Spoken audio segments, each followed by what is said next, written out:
أعوذ بالله من الشيطان الرجيم. بسم الله الرحمن الرحيم. الحمد لله رب العالمين،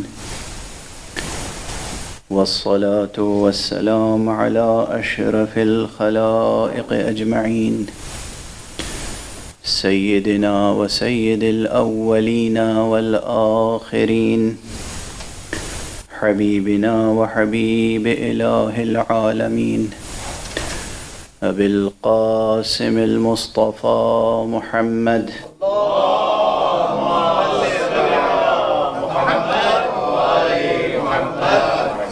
وعلى أهل بيته الطيبين الطاهرين الهداة المهديين المعصومين المظلومين، واللعنة الدائمة على أعداء الحق والدين. أما بعد، فقد قال الله تعالى عز اسمه في محكم كتابه ومتقن خطابه. بسم الله الرحمن الرحيم. لو أنزلنا هذا القرآن على جبل لرأيته خاشعا متصدعا من خشية الله، وتلك الأمثال نضربها للناس لعلهم يتفكرون.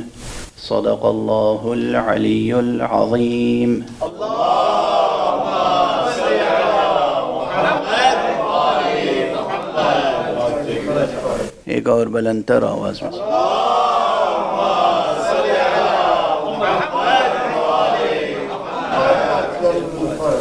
عزیزان گرامی، سامعین ذوی الاحترام، قرآن اور حسین کے عنوان سے جس گفتگو کا آغاز ہوا ہے، آج یہ اس کی گویا تیسری قسط ہے۔ کل بھی میں نے عرض کیا تھا کہ قرآن اور حسین ایسا دلاویز عنوان ہے کہ اس پر تو پوری ایک کتاب تصنیف کی جا سکتی ہے، بلکہ کئی کتابیں لکھی جا سکتی ہیں۔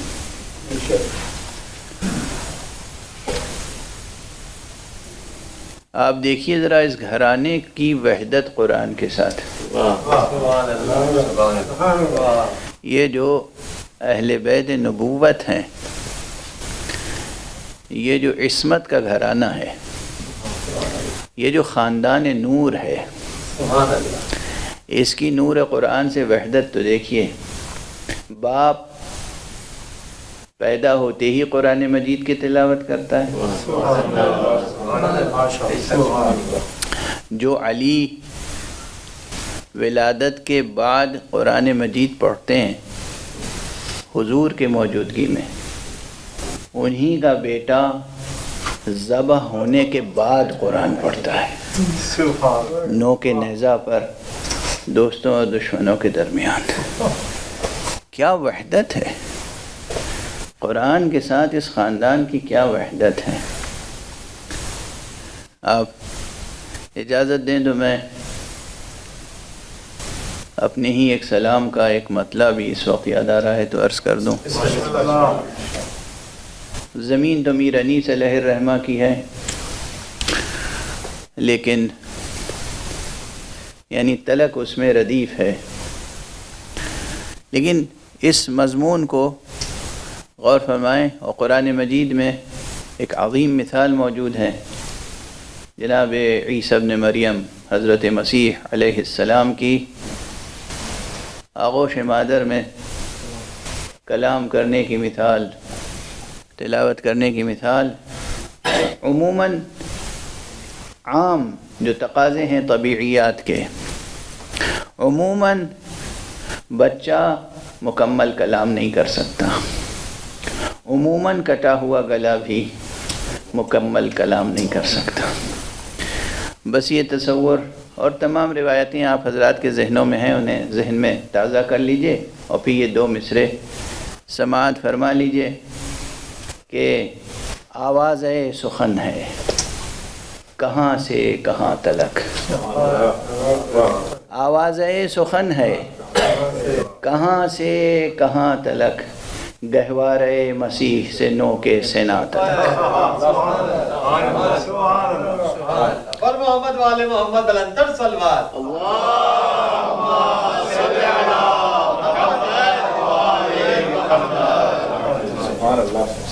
گہوار مسیح سے نو کے سنا تلک۔ تو جو ارباب عصمت ہوتے ہیں، جو اللہ سبحانہ و تعالیٰ کی طرف سے صاحب عہدہ و منصب و منزلت ہوتے ہیں، ان کی نور کلام حق کے ساتھ مکمل وحدت ہوتی ہے۔ یہی وحدت حسین اور قرآن میں ہے۔ جو شخص قرآن مجید کی حرمت کو پامال کرتا ہے، یہ یقین کر لیجئے کہ اس نے تہذیب حسینی کی آغوش میں پرورش نہیں پائی ہے۔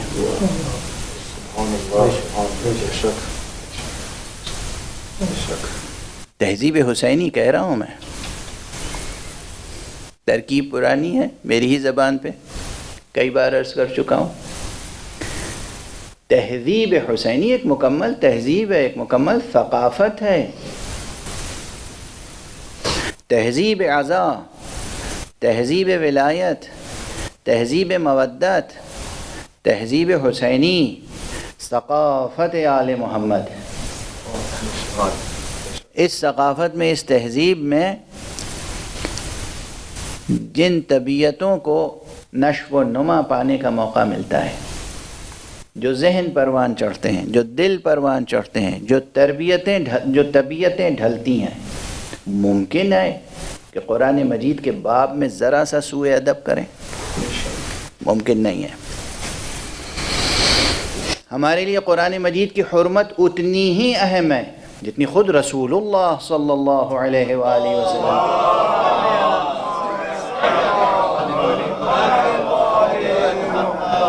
ایک بلند تر صلوات بھیجیں محمد۔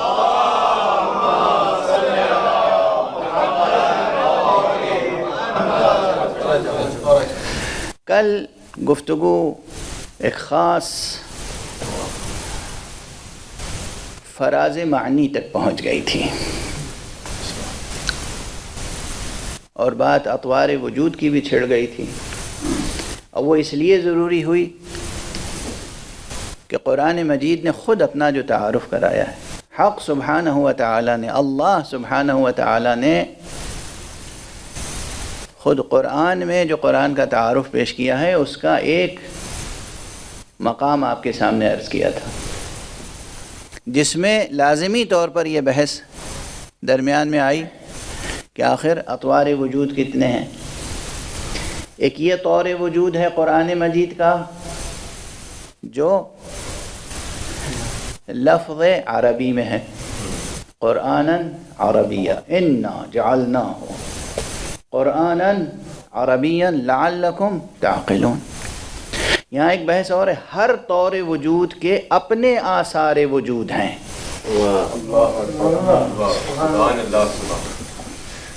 ہر طور وجود کے اپنے آثار وجود ہیں، ہر سطح وجود کے اپنے آثار ہیں۔ یہ سب بنیادی بحثیں ہیں حکمت کی، اور بطور خاص حکمت اسلامی اور حکمت قرآنی کی، حکمت یمانی کی۔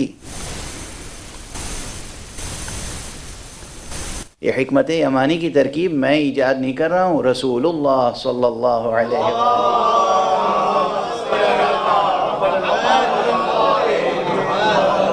کی زبان مبارک پر یہ ترکیب آئی تھی۔ حکمت یمانی، حکمت قرآنی، حکمت ایمانی، حکمت توحیدی، حکمت صمدی، حکمت اسلامی، اس کے مباحث ہیں یہ۔ وجود شناسی، علم شناسی، وجود کے مراتب، ہر مرتبہ وجود، ہر سطح وجود کے اپنے آثار وجود ہیں۔ آثار وجودیہ ہیں. تو اسی آیت میں لعلکم تعقلون، یہ لعلکم کس کے آثار میں آئے گا؟ قرآناً عربیہ. انا جعلناہ قرآناً عربیہ، ہم نے اس کو قرآن عربی قرار دیا ہے تاکہ تم سمجھ سکو. اگر ہم اسے قرآن عربی کی شکل نہ دیتے تو وہ جو علی حکیم ہے وہ حقیقت تو تمہاری سمجھ میں نہ آتی. اس لیے کہ وہ طور وجود کیا ہے؟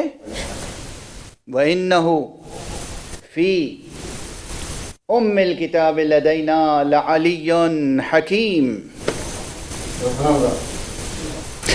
اس آیت میں اور کوئی بات نہیں عرض کہی گئی ہے، اس آیت میں یہی ارشاد فرمایا گیا ہے کہ یہ خانوادہ نور اور یہ الفاظ نور ایک دوسرے سے مکمل وحدت رکھتے ہیں. اجا اطوار وجودی کی بحث کو ذہن میں رکھیں. اور یہ جو 3 دن سے میں آیت کی تلاوت کر رہا ہوں سرنامے کے طور پر، لیکن ابھی تک میں نے ترجمہ نہیں کیا اس کا. اب یہ میرا انداز گفتگو ہے، کبھی کبھی آیت کی تلاوت کرتا ہوں اور فوراً اس کا ترجمہ نہیں کرتا، لیکن پوری گفتگو ہوتی ہے اسی آیت کی معنوی فضا میں.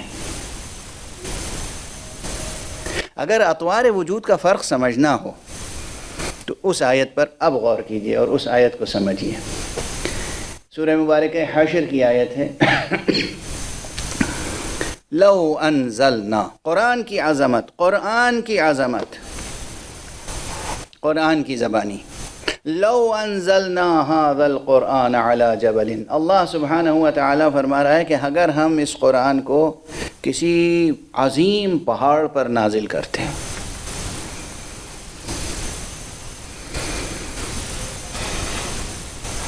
تو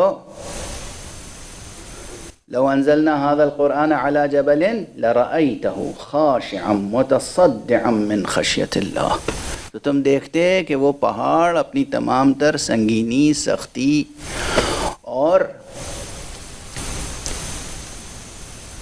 اپنی عظمت کے باوجود ٹکڑے ٹکڑے ہو جاتا، خشیت الہی سے، خوف الہی سے.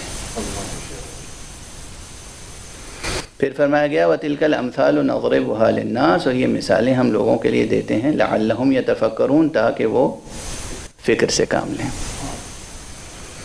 فکر سے کام لیں، جب قرآن نے کہا تو ہم فکر سے کام لیں یا نہ لیں؟ مجبور ہیں. ایک تو خود ذہن ایسا اللہ نے بنایا ہے کہ یہ ذہن مجبول ہے، یہ ذہن بنا ہی اس طرح سے ہے کہ اس کا کام ہی ہے سوچنا. ممکن نہیں ہے کہ حق سبحانہ و تعالیٰ کوئی شے خلق کرے، اس کی فطرت میں کوئی امر رکھے اور اس کو اسی امر سے روکے. یہ ممکن نہیں ہے. اسی لیے وہ دین، کوئی بھی وہ مذہب، وہ دین جو سوچنے سے منع کرے وہ کچھ ہو سکتا ہے، الہی مذہب نہیں ہو سکتا.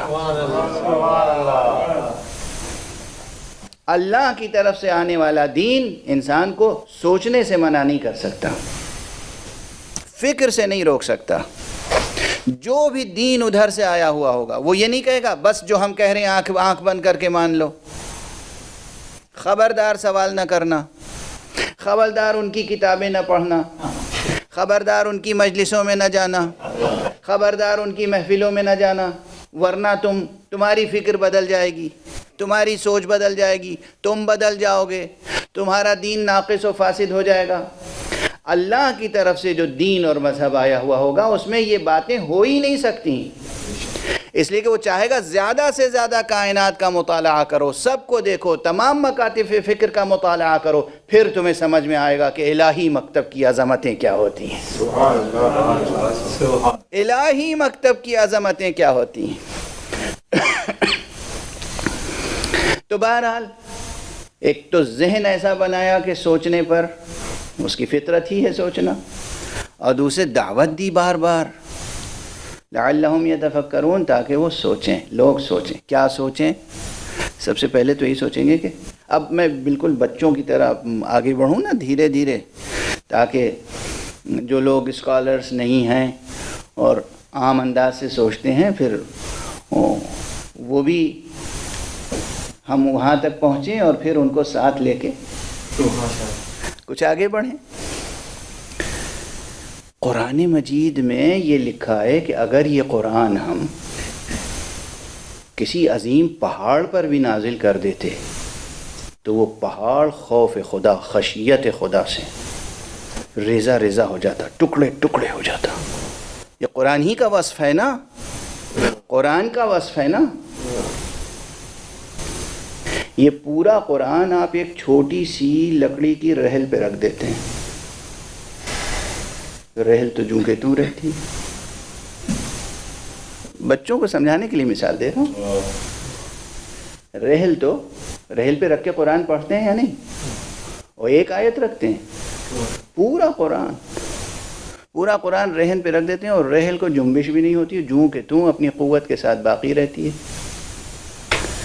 قرآن کہہ رہا ہے اگر پہاڑ پہ نازل کرتے تو ریزہ ریزہ ہو جاتا پہاڑ، اور آپ پورا قرآن ایک لکڑی کی نازک سی رحل پہ رکھے ہوئے ہیں اور اس رحل کو کچھ بھی نہیں ہو رہا ہے۔ یہ کیا کرشمہ ہے؟ یا آپ قرآن اپنے ایک ہاتھ پہ لے لیتے ہیں، آپ قرآن مجید اپنی جیب میں رکھ لیتے ہیں۔ یہاں آثار کیوں نہیں ظاہر ہو رہے ہیں؟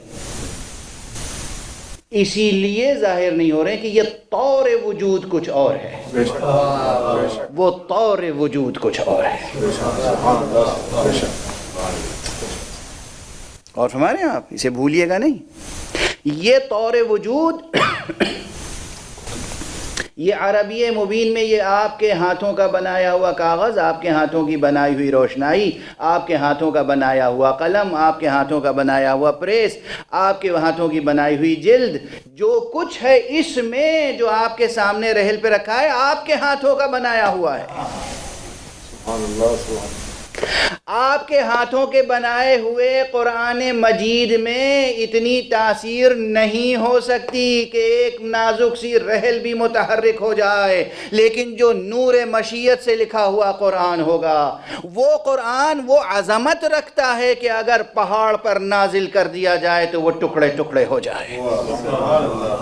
نور مشیت سے لکھا ہوا قرآن، نور حق سے نازل ہونے والا قرآن کہیں نہیں ٹھہر سکتا مگر اسی نور پر جو خود نور حق سے مشتق ہوا ہو۔ صلوات پڑھ دیجئے محمد۔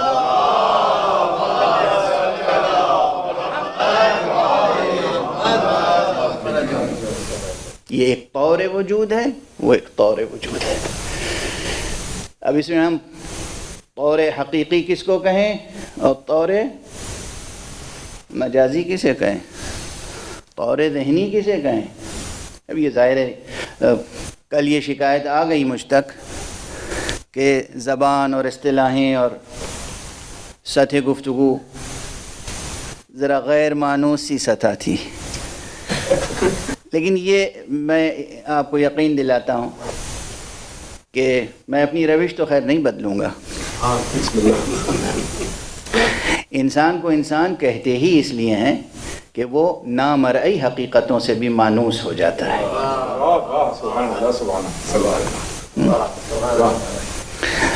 تو آپ جن چیزوں سے مانوس ہیں پہلے سے انہیں دہرانے سے کوئی فائدہ نہیں ہے، لیکن اس سے بلندر کچھ سطح گفتگو آنی چاہیے سامنے۔ عظمت قرآن کی بات ہے، عظمت قرآن، یہ قرآن بھی عظیم ہے چونکہ یہ حکایت کرتا ہے اسی کی۔ یہ قرآن عظیم ہے چونکہ یہ الفاظ آپ کے ہیں۔ دیکھیے یہ ذرا سمجھیے گا، نماز کے احکام میں ایک حکم بعض فقہا نے بہت توجہ دلائی ہے، کہا جب تم پڑھ رہے ہو نماز میں بسم اللہ الرحمن الرحیم الحمد للہ رب العالمین، یہ جو سورہ پڑھتے ہیں اہدنا الصراط المستقیم، تو تم اسے اپنی طرف سے بنیت دعا نہ پڑھو ورنہ یہ تمہارا کلام ہو جائے گا۔ اس نیت سے پڑھو کہ ہم مأمور ہیں، ہمیں وہ کلام دہرانا ہے جو اللہ کا کلام قلب مصطفیٰ پہ نازل ہوا تھا۔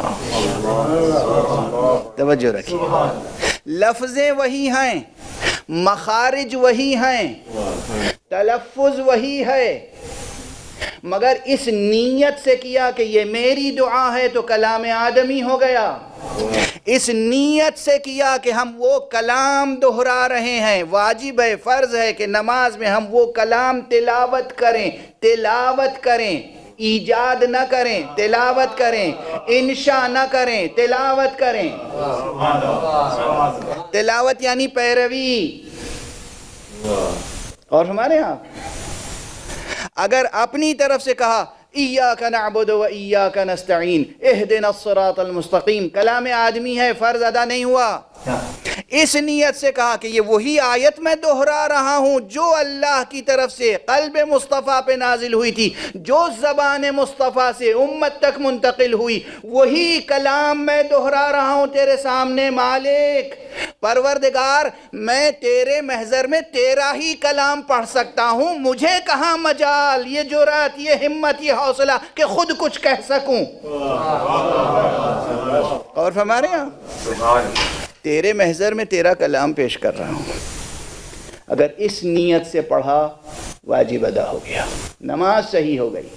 اور ہمارے ہاں تو یہ نیت کے بدل جانے سے حقیقت اتنی بدل گئی کہ وہ کلام آدمی ہو گیا، اور نیت ذرا سی بدلی تو وہ کلام اللہ کہلایا۔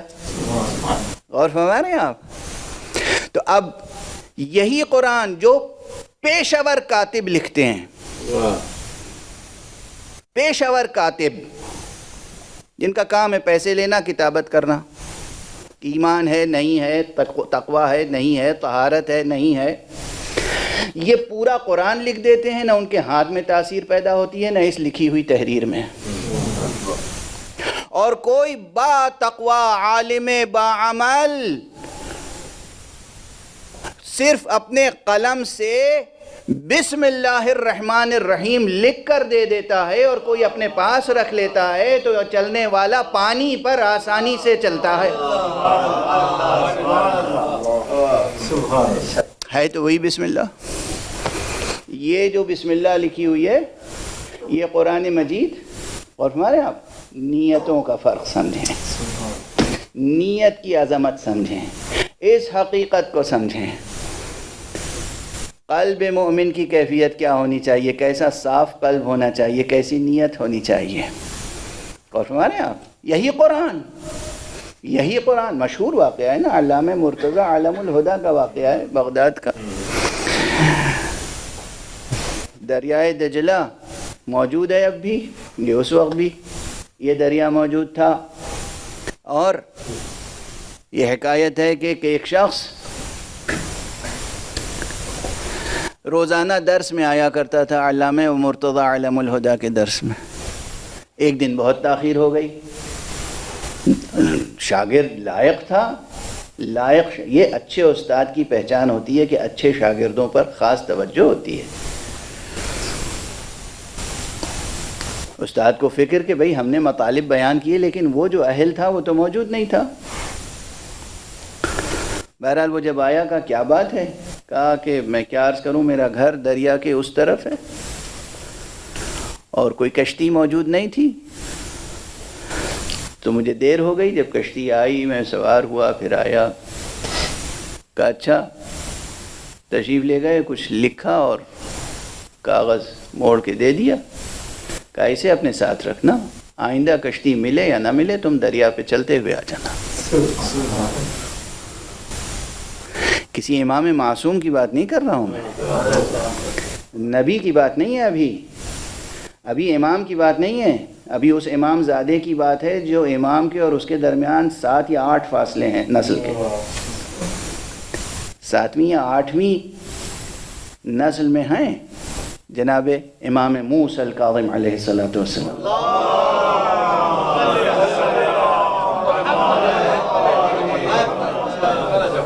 اور فرمانے آپ،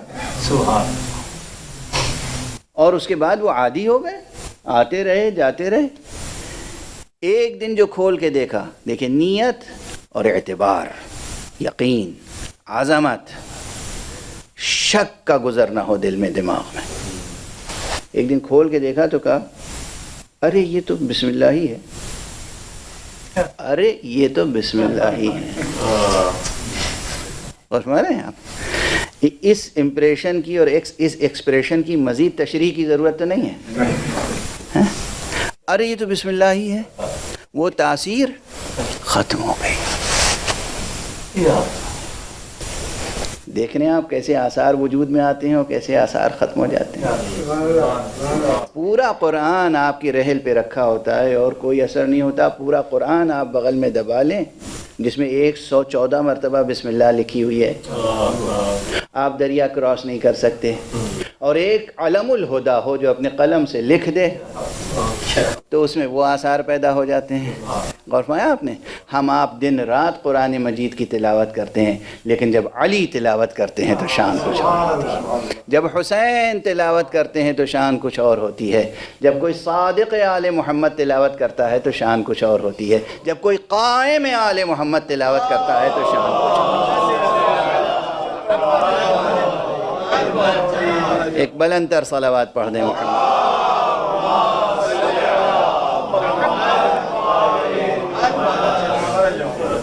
تو یہ آیت تھی جو میں روزانہ تلاوت کر رہا ہوں کہ لو انزلنا هذا القرآن على جبل.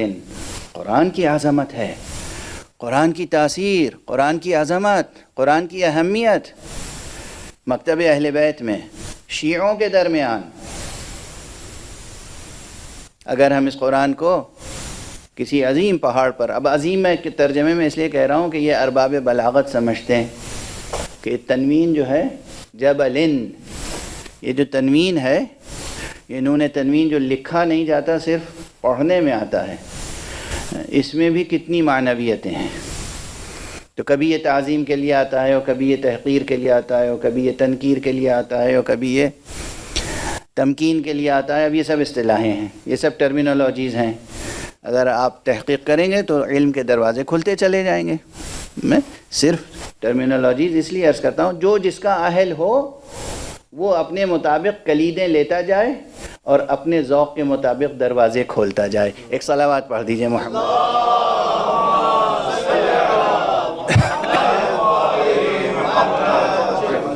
اور نحو سے لے کر بلاغت تک کا سفر کرنا ہوگا. نحو کی کتابوں میں تو بہت چھوٹی چھوٹی باتیں اور معمولی سطح کی باتیں ہیں, پھر بلاغت کی کتابوں میں جو ہے وہاں اور تفصیل ہے. تو کسی عظیم پہاڑ پر اگر نازل کر دیتے ہم اسے, اللہ فرما رہا ہے, تو خوف الہی سے, خشیت الہی سے وہ ٹکڑے ٹکڑے ہو جاتا.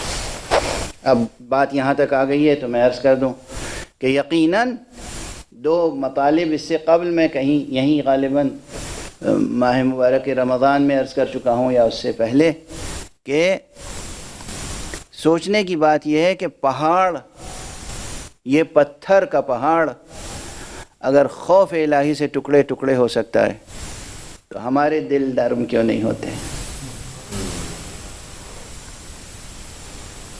قرآن مجید کی تلاوت سے ہمارے دلوں میں کتنی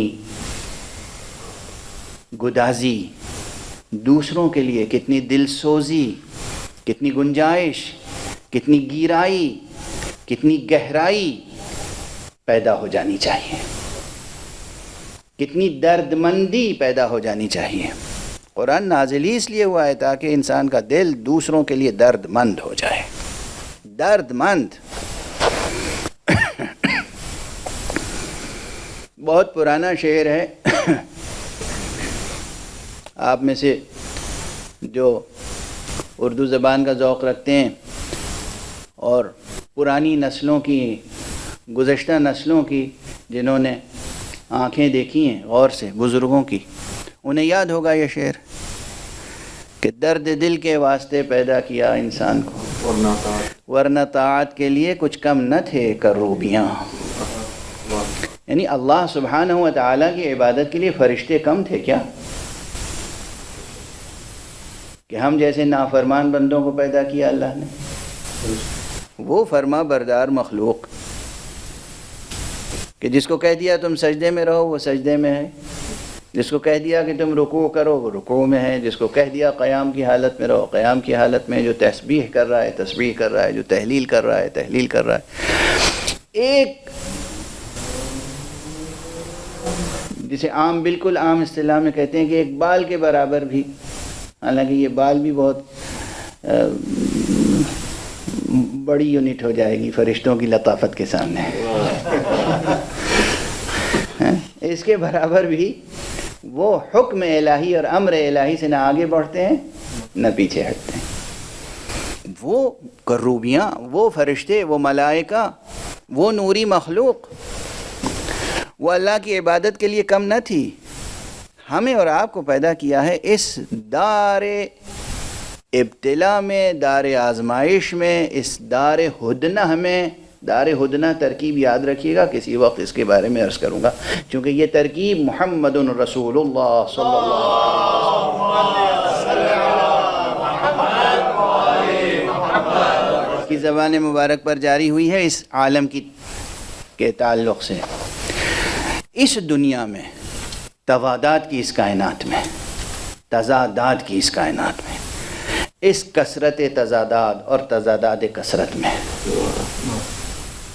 انسان کو پیدا کیا ہے صرف کس لیے؟ خود غرضی کے لیے، خود پرستی کے لیے؟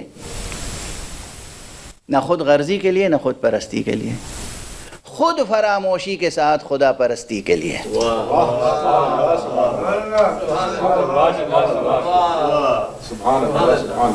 اپنی سرفرازی کی فکر نہ کیجیے، سرفروشی کا ذوق پیدا کیجیے، سرفروشی کے ساتھ سجدہ ریزی کے لیے، دوسروں سے درد مندی کے لیے۔ اس پوری کائنات کا درد آپ کے دل میں ہونا چاہیے، تب آپ کہلائیں گے مومن، تب آپ کہلائیں گے اہل توحید، تب آپ کہلائیں گے اہل قرآن، تب آپ کہلائیں گے اہل ولایت۔ صرف انسانوں کا نہیں، حیوانوں کا درد ہونا چاہیے، صرف حیوانوں کا نہیں، نباتات کا درد ہونا چاہیے، اس زمین کا درد ہونا چاہیے۔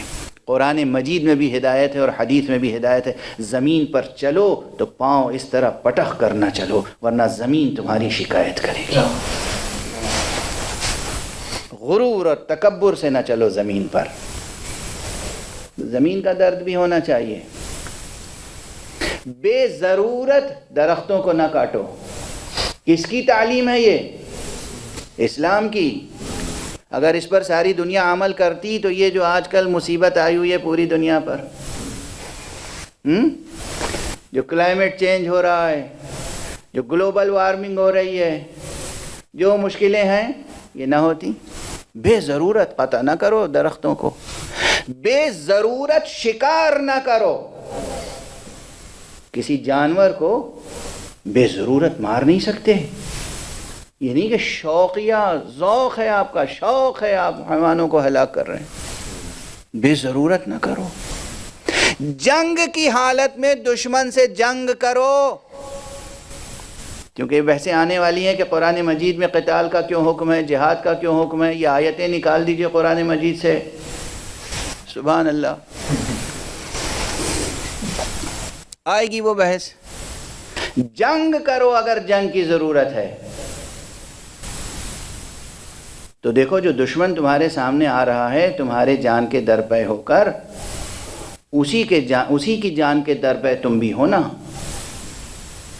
ایسا نہ ہو کہ تم دشمن کی آبادی میں جاؤ تو درختوں کو کاٹ ڈالو اور گھروں کو اجاڑ ڈالو اور بچوں کے ساتھ تم ظلم کرو، خواتین پر زیادتی کرو، ان کے جانوروں کو ہلاک کرو۔ یہ نہ کرنا۔ یعنی کیا؟ یعنی تمہارے دل میں پوری کائنات کی گنجائش ہونی چاہیے۔ اگر راستہ ہے نا، ایک جگہ سبزہ اگا ہوا ہے، ہری گھاس، سبززار، مرغزار، خوبصورت، اور دوسری طرف خشک زمین ہے، تو آپ کی فطرت کیا کہتی ہے؟ کہاں چلیں گے آپ؟ راستہ طے کریں گے سبزے پر یا زمین پر؟ خشک زمین پر، سخت زمین پر۔ کیوں؟ بلا وجہ اس جاندار سبززار کو کیوں روندتے ہو؟ فطرت بھی یہی کہتی ہے، شریعت بھی یہی کہتی ہے، شریعت بھی یہی کہتی ہے، طریقت بھی یہی کہتی ہے۔ طریقت، حقیقت، شریعت الگ الگ چیزیں نہیں ہیں، ایک ہی حقیقت کے اطوار ہیں۔ ایک صلوات پڑھ دیجئے محمد۔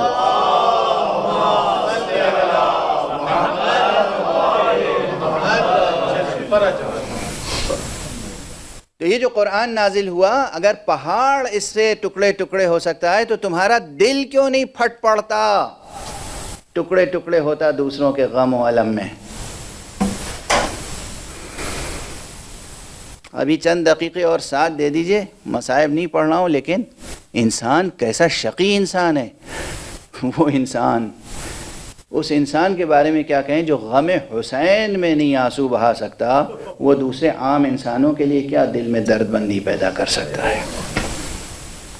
اس لیے یقین فرمائیے جو آزادار معاشرہ ہے نا دنیا میں، پوری دنیا میں، یہ انسانی قلوب کی تربیت کرنے والا ایک عظیم الشان معاشرہ ہے۔ یہ جو ماتم کرنے والے ہاتھ ہیں نا، ان ہاتھوں کا احترام کرو۔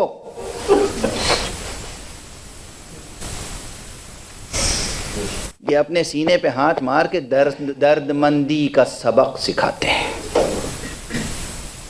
درد مندی، سوگواری، دوسروں کے درد و الم و غم کو محسوس کرنا، اور اس شدت سے محسوس کرنا جیسے وہ اس کا نہیں تمہارا غم ہے۔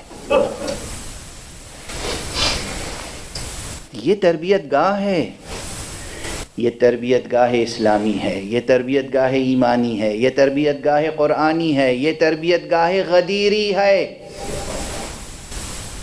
یہ تربیت گاہ ولایت ہے۔ اگر یہ تاثیر نہیں پیدا ہوئی تو آپ حق ادا نہیں کر سکیں گے۔ لو انزلنا هذا القرآن على جبل،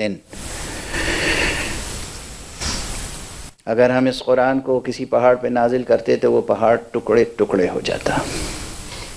بس ایک فقرہ اور مقام منقبت یا مقام نعت و فضیلت میں عرض کر کے پھر مصائب کی گزارش کی طرف آتا ہوں۔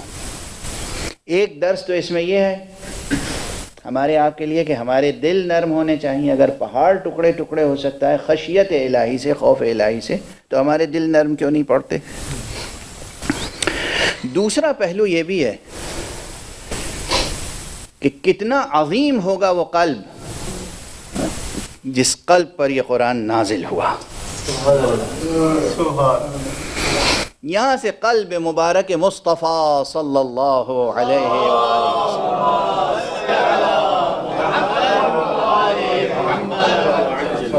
کی عظمت، قوت، شان سامنے آتی ہے۔ کیا نور قدسی تھا، کیا قلب مبارک تھا جس پر اللہ سبحانہ و تعالیٰ نے وہ قرآن نازل کیا جو کائنات کی کسی سخت سے سخت چیز پر بھی نازل نہیں ہو سکتا تھا۔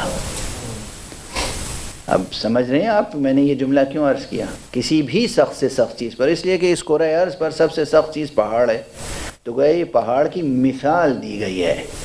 پہاڑ موضوعیت نہیں رکھتا، پہاڑ موضوعیت نہیں رکھتا،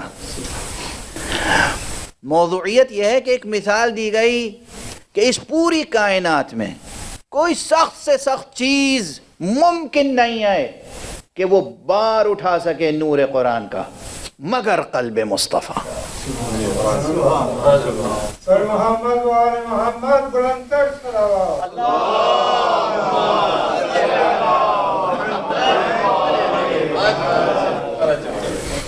اور جو چیز قلب مصطفیٰ پہ نازل ہو، قلب مصطفیٰ اس کا امین ہو، اور مصطفیٰ پھر اپنے بعد جسے امین بنائیں وہ بھی قلب مرتضیٰ ہو، اس حقیقت تک کیا کسی غیر معصوم کا دست تصرف پہنچ سکتا ہے کہ کچھ آیتیں نکال لے اور کچھ آیتیں ڈال دے؟ سمجھ میں آتی ہے یہ بات؟ کیا ہو گیا ہے آپ کی ہوش و خیرت کو؟ کیا ہو گیا ہے؟ کیا قرآن مجید کو سمجھا؟ یاد رکھیے کل بھی میں نے عرض کیا تھا کہ قرآن مجید پہ جو اعتراضات ہیں نئے نہیں ہیں، اور ان تمام اعتراضات کا جواب خود قرآن مجید میں موجود ہے، بس آیات کی تلاوت کرنے کی ضرورت ہے۔ مثلا اس پورے قرآن سے متعلق پروردگار عالم نے ارشاد فرمایا ہے کہ اِنَّا نَحْنُ نَزَّلْنَا الذِّكْرَ وَإِنَّا لَهُ لَحَافِظُونَ، ہم ہیں، ہم نے اس ذکر کو نازل کیا ہے۔ اللہ اکبر۔ دیکھیے قرآن مجید میں انداز یہ اِنَّا نَحْنُ، یہ عجیب و غریب لحن ہے، عجیب انداز ہے، یہ قرآن کا خاص اسلوب ہے عظمت و جلال الہی کے اظہار کے لیے۔ خدا کے علاوہ کسی کو یہ انداز خطاب زیب نہیں دیتا۔ ہم ہیں، ہم۔ اور یہ قرآن مجید میں بس ان مواقع پر آیا ہے جہاں کوئی بہت ہی عظیم حقیقت کی طرف اشارہ کیا گیا ہے۔ مثلا انسانوں کے لیے سب سے بڑی بات کیا ہو سکتی ہے؟ مرنے جینے کی بات، مرنے جینے کی بات ہے۔ کیا ہو سکتی ہے انسان کے لیے جس پہ انسان مرنے جینے پہ تیار ہو جائے؟ مرنا جینا ہی ہے جس پہ مرنے جینے کے لیے تیار ہوتا ہے۔ سمجھ رہے ہیں آپ؟ دیکھیے لہجے میں کیا فرق ہوا، ایک ہی فقرے کو دہرانے میں کیا معنویت پیدا ہو گئی۔ تو سب سے بڑی بات یہ ہے کہ کسی مردے کو کوئی زندہ کر دے، یہ ہے بڑی بات۔ زندہ کو مارنا بڑی بات نہیں ہے، مردہ کو زندہ کرنا بڑی بات ہے۔ تو قرآن مجید میں سورہ مبارکہ یاسین آپ میں سے اکثر حضرات کو تقریباً پوری یاد ہوگی، اکثر تلاوت کی جاتی ہے۔ اس کی 12ویں آیت میں یہی انداز ہے، اِنَّا نَحْنُ نُحْيِي الْمَوْتَى، ہم ہیں، ہم جو مردوں کو زندہ کرتے ہیں۔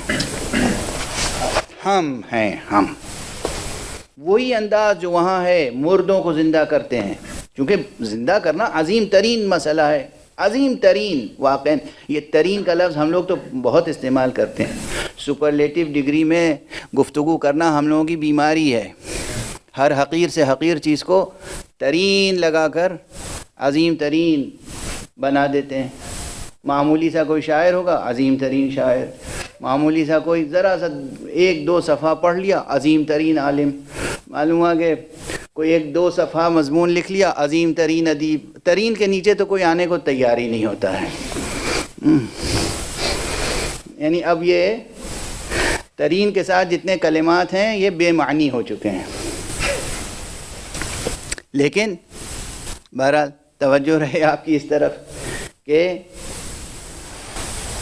قرآن مجید سے متعلق گفتگو ہو رہی ہے نا، قرآن مجید سے متعلق گفتگو ہو رہی ہے۔ آپ اس بات کو سمجھیں کہ کہاں پر یہ استعمال کرنا چاہیے ترین کا۔ عظیم ترین مسئلہ ہے واقعاً مردے کو جلا دینا۔ خدا کہہ رہا ہے، ویسے ایک بات عرض کروں، کوئی اس سے اختلاف نہیں، جتنے وعدے خدا نے کیے ہیں اور جتنے کام خدا نے اپنے ذمے لیے ہیں، کرتا ہے وہ کسی نہ کسی ذریعے سے اور واسطے سے، ہے نا؟ اللہ نے کہا میں ہدایت دوں گا، ہدایت دینا میرا کام ہے۔ ہدایت دیتا کون ہے؟ نبی۔ اللہ نے کہا رزق دینا میرا کام ہے، رزق بانٹتا کون ہے؟ فرشتے۔ اللہ نے کہا کہ شفا میں دیتا ہوں، شفا ملتی کیسے؟ ڈاکٹر، حکیم، دوائیں سب استعمال کرتے ہیں، شفا دیتا وہ ہے لیکن ان ذریعوں سے۔ اللہ نے کہا ہم ہیں، ہم جو مردوں کو جلاتے ہیں۔ جب ڈھونڈیں گے تاریخ میں تو کہیں عیسیٰ نظر آئیں گے، کہیں علی نظر آئیں گے۔ صلوات پڑھ دیجئے محمد۔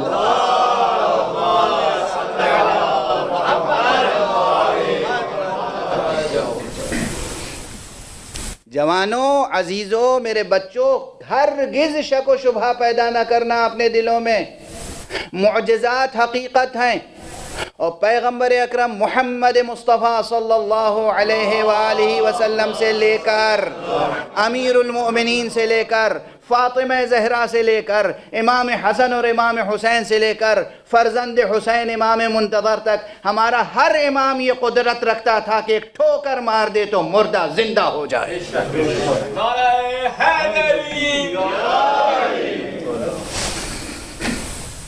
کہہ دے زبان سے قوم، مردے سے کہے قوم، وہ اٹھنے پہ مجبور ہوتا تھا، کیونکہ یہ خود اذن اللہ ہے۔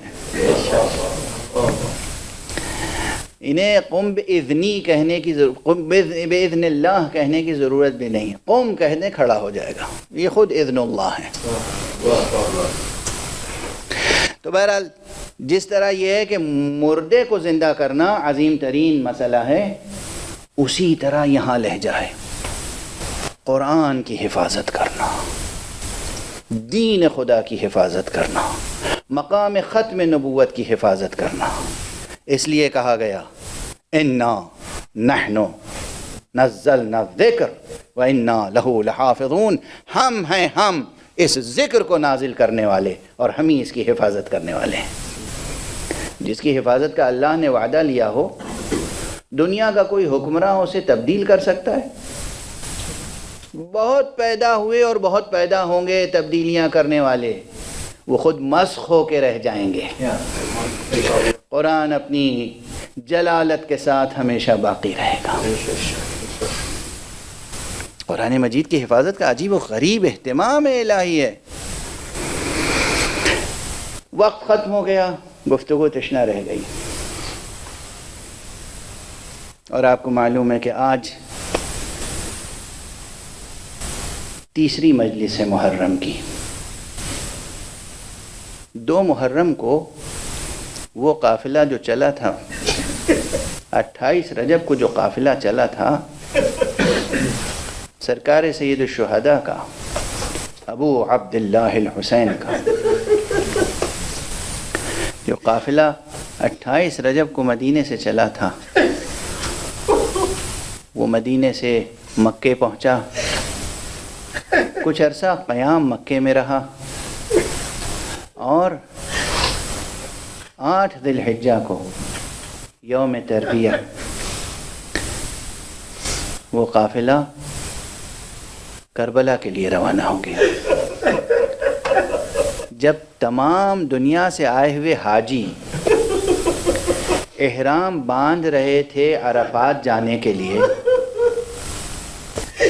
اس وقت جانے کعبہ احرام کھول رہا تھا کربلا جانے کے لیے۔ مسئلہ کیا تھا؟ کیوں؟ عظمت قرآن کی حفاظت، عظمت قرآن کی حفاظت، حقیقت قرآن کی حفاظت، دین کی حفاظت، مقام ختم نبوت کی۔ یہی مسائل تھے اور کوئی مسئلہ نہیں تھا، یہی مسائل تھے۔ مقام ختم نبوت کی حفاظت۔ کیوں؟ میں پہلی مجلس میں عرض کر چکا ہوں، وحی کا منکر قرآن سے بیعت لینا چاہتا تھا۔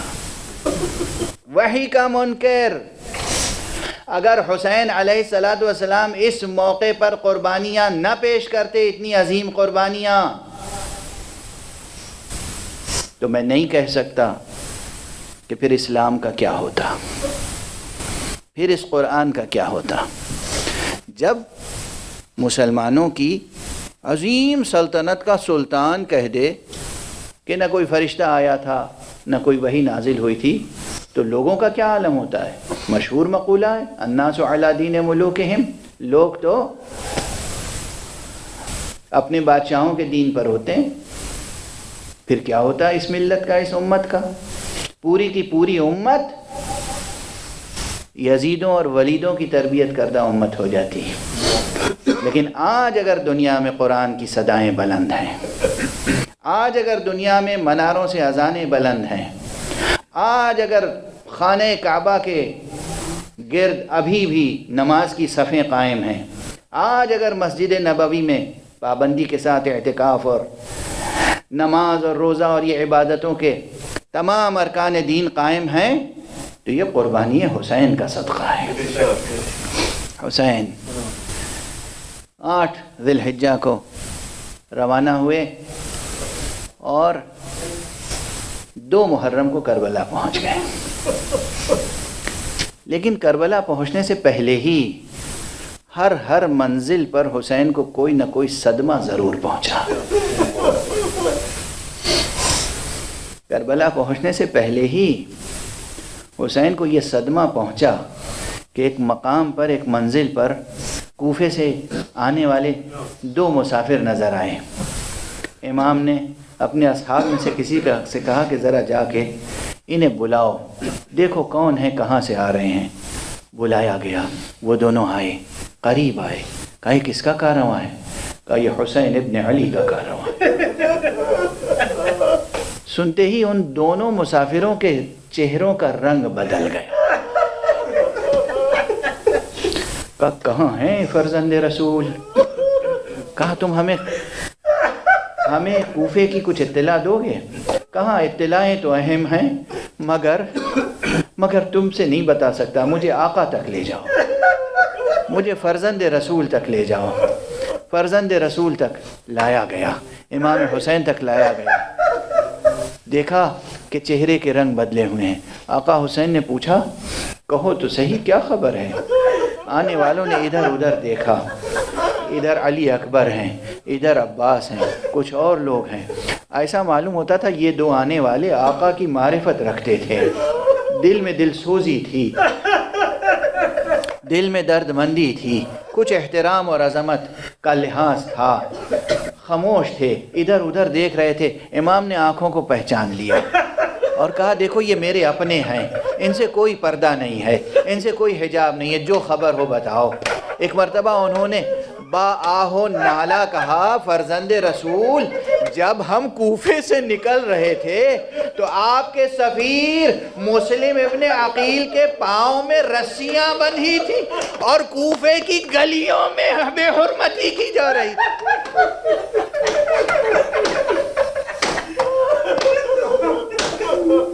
اجرکم علی اللہ، اجرکم علی اللہ۔